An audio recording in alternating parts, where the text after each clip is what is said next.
This is CNN Breaking News.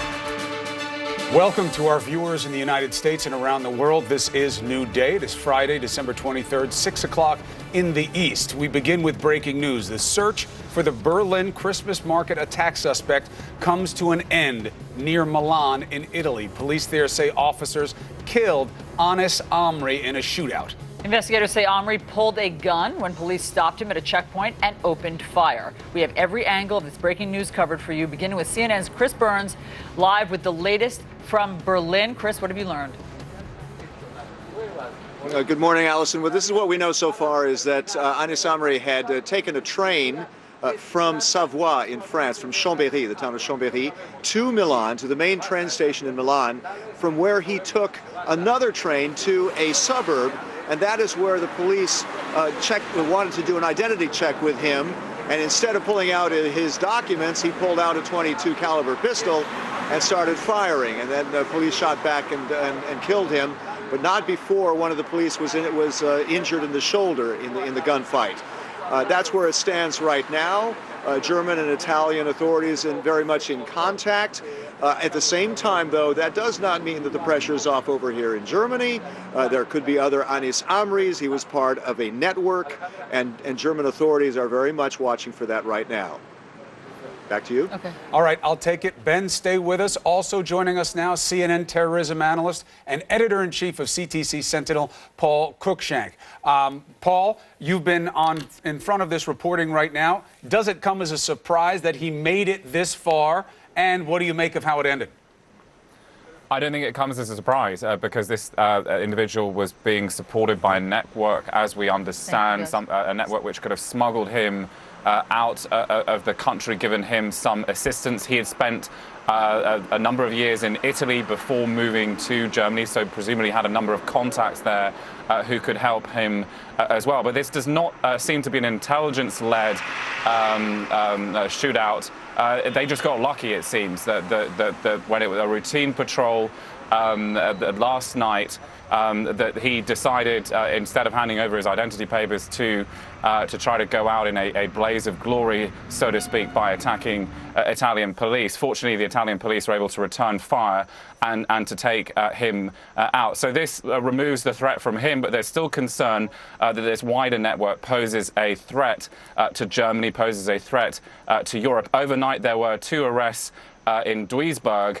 And the Germans are looking into whether those 2 individuals arrested overnight were plotting to launch an attack on a shopping mall and Christmas market in northwestern Germany. That area, Duisburg, by the way, was really ground center for the recruitment efforts of this Abu Wala ISIS recruitment network linked to the Berlin truck attack.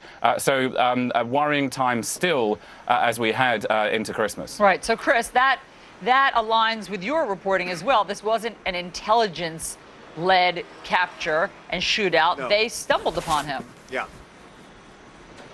This was very much a lucky shot. There really is no indication at this point that Italian authorities have been waiting for him, and especially at a small town, a suburban station outside of Milan. That is not very likely, and he was just met by a couple, 3 Italian police.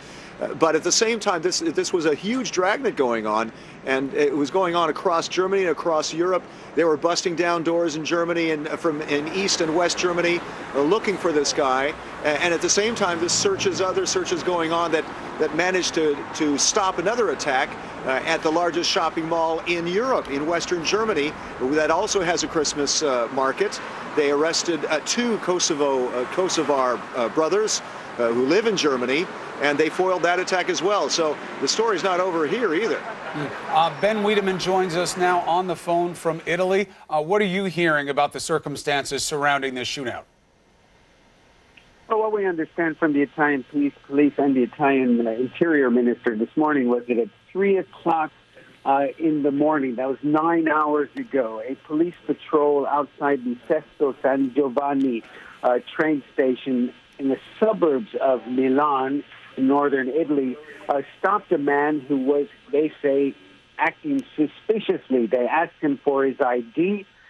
He reached into his backpack, and rather than pulling out a passport or an identification card, he pulled out a .22 caliber pistol, opened fire, shot one of the policemen in the shoulder, and then, according to the Italian media, he took cover behind a car, continued to shoot, but one of the Italian officers fired back, shooting him fatally. Now, we understand that on his body they found ticket stubs, train ticket stubs, which would indicate that he came from Germany via France to Italy, stopping first in Turin, then he went to the central train station in Milan, and then went to this train station, the Sesto San Giovanni, in the suburbs, which would indicate that he was going, well, the suspicion is that what was he doing, who was he going to meet in this particular spot. And Paul Cruikshank, what's the answer to that? What has your intelligence reporting tried to figure out about where he was going? Well, we don't know that yet. It may well be that he had a network of contacts in Italy as well, a country that he spent a number of years in. And when it comes to these extremist networks in Europe, they really don't respect any borders. There's a network of individuals who have radicalized, spread out across the European Union. He was heading south. Perhaps in an attempt, one could speculate, to try to go back or at least try to get into Syria, to perhaps link up with ISIS there. We know that in December of 2015, he was absolutely determined to go and join ISIS in Syria. He was preparing for it. He was getting fit, going on long hikes.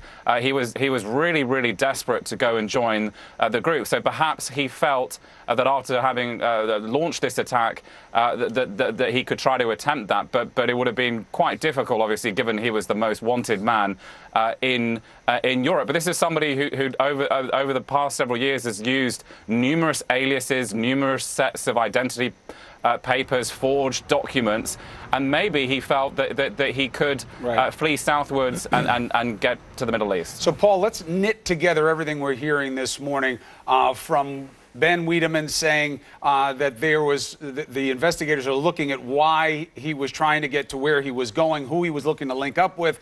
Chris Burns saying that the authorities in Germany are still worried about these other arrests and how this may be knitted together. And what you're hearing and we're hearing from our friends in French intelligence, that they are on alert as well. How real is the concern that maybe around the holidays or maybe as a past model we've seen that it's never just a one-off in Europe, that there is usually some kind of concerted effort to have chained attacks? The system is blinking red in Europe right now, Chris. There's just a lot of concern about plotting activity right across the continent, particular concern about Christmas markets, outdoor events. ISIS are really putting out a clarion call for their followers in Europe to launch attacks. They've been trying to infiltrate operatives back in to the continent.